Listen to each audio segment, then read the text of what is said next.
भारत और पाकिस्तान के बीच तनाव कोई नई बात नहीं है। दशकों से दोनों देशों के बीच अविश्वास और शत्रुता का माहौल बना हुआ है। ये तनाव सीमा पर सैन्य गतिविधियों, घुसपैठ और आतंकवाद के रूप में समय समय पर भड़कता रहता है। मई 2025 में एक बार फिर सीमा पर तनाव खतरनाक स्तर पर पहुंच गया। जम्मू और कश्मीर के पूंछ जिले में हुए एक भयावह हमले ने दोनों देशों को युद्ध के कगार पर ला खड़ा किया है। यह घटनाक्रम दोनों देशों के बीच लंबे समय से चले आ रहे संघर्ष का एक और दुखद अध्याय है। इस संघर्ष का खामियाजा दोनों देशों के लोगों, खासकर सीमावर्ती इलाकों में रहने वाले निर्दोष नागरिकों को भुगतना पड़ी रहता है। यह घटना एक बार फिर इस बात पर प्रकाश डालती है कि भारत और पाकिस्तान के बीच स्थायी शांति के लिए बातचीत और कूटनीति के रास्ते पर चलना कितना जरूरी है। 7 मई 2025 की रात को जम्मू और कश्मीर के पूंछ जिले में अचानक गोलियों की तड़तड़ाहट ने सन्नाटा तोड़ डाल दिया। नियंत्रण रेखा के पार से पाकिस्तानी सेना ने मोर्टार और तोपों से भारी गोलाबारी शुरू कर दी। ये गोलाबारी कई घंटों तक जारी रही, जिससे सीमावर्ती गांवों में दहशत फैल गई। इस हमले में भारत को जान माल का भारी नुकसान उठाना पड़ा। कई निर्दोष नागरिक हताहत हुए, जिनमें महिलाएं और बच्चे भी शामिल थे। पूंछ शहर के एक गुरुद्वारे को भी नुकसान पहुंचा, जिसमें कई श्रद्धालु घायल हो गए। भारतीय सेना ने तुरंत जवाबी कार्रवाई की और पाकिस्तानी ठिकानों को निशाना बनाया। पूंछ हमले के बाद भारत ने पाकिस्तान को करारा जवाब देने का फैसला किया। 8 मई को भारतीय सेना ने ऑपरेशन सिंदूर शुरू किया, जिसके तहत पाकिस्तान के कब्जे वाले कश्मीर में स्थित आतंकी ठिकानों पर हवाई हमले किए गए।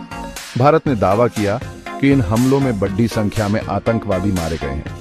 भारत ने कहा कि ये हमले पाकिस्तान से संचालित आतंकवाद के खिलाफ एक निरोधी कार्रवाई थी। भारत का कहना था कि पाकिस्तान अपनी धरती से आतंकवादियों को प्रशिक्षण और हथियार मुहैया करा रहा है और भारत को अपनी सुरक्षा के लिए ऐसे कदम उठाने पड़ रहे हैं। भारत के हवाई हमलों के बाद पाकिस्तान ने भी पलटवार किया। पाकिस्तानी वायुसेना ने भारतीय सीमा के अंदर हवाई हमले किए। हालांकि भारत ने दावा किया कि उसने पाकिस्तानी हमलों को नाकाम कर दिया है। पाकिस्तान ने भारत पर नियंत्रण रेखा का उल्लंघन करने और नागरिकों को निशाना बनाने का आरोप लगाया। पाकिस्तान ने अंतर्राष्ट्रीय समुदाय से इस मामले में हस्तक्षेप करने और भारत पर लगाम लगाने की अपील की। पाकिस्तान ने यह भी कहा कि वह भारत के साथ किसी भी आक्रामक कार्रवाई का मुंहतोड़ जवाब देने के लिए तैयार है। सेक्शन 5, सीमा पर तनाव।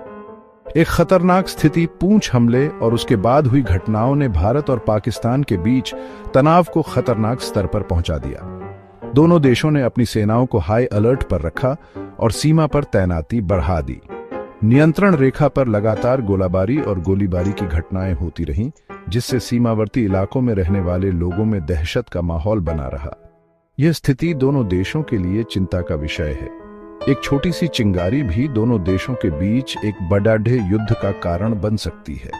ऐसे में यह जरूरी है कि दोनों देश संयम बरतें और बातचीत के जरिए मतभेदों को सुलझाने का प्रयास करें।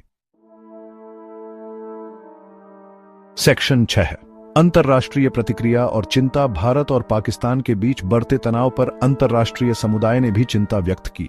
संयुक्त राष्ट्र, अमेरिका, चीन और रूस सहित कई देशों ने दोनों देशों से संयम बरतने और तनाव कम करने की अपील की। अंतर्राष्ट्रीय समुदाय ने इस बात पर जोर दिया कि भारत और पाकिस्तान को बातचीत के जरिए अपने मतभेदों को सुलझाना चाहिए। कुछ देशों ने मध्यस्थता की पेशकश भी की। सेक्शन 7, आम जनता पर असर। दहशत और विस्थापन सीमा पर तनाव का सबसे ज्यादा असर आम जनता पर पड़ता है। पूंछ हमले के बाद सीमावर्ती इलाकों में रहने वाले हजारों लोग अपने घरों को छोड़कर सुरक्षित स्थानों पर जाने को मजबूर हो गए। स्कूल, कॉलेज और सरकारी दफ्तर बंद कर दिए गए। लोगों को जरूरत की चीजों की कमी का सामना करना पड़ा। सीमावर्ती इलाकों में रहने वाले लोगों के जीवन पर तनाव का गहरा मनोवैज्ञानिक असर भी पड़ा। सेक्शन 8, आगे की राह, बातचीत या टकराव। भारत और पाकिस्तान के बीच मौजूदा तनाव एक नाजुक मोड़ पर है। दोनों देशों के पास दो रास्ते हैं, बातचीत या टकराव। टकराव का रास्ता दोनों देशों और पूरे क्षेत्र के लिए विनाशकारी होगा। दूसरी ओर बातचीत के जरिए ही स्थायी शांति का मार्ग प्रशस्त हो सकता है। सेक्शन 9 निष्कर्ष।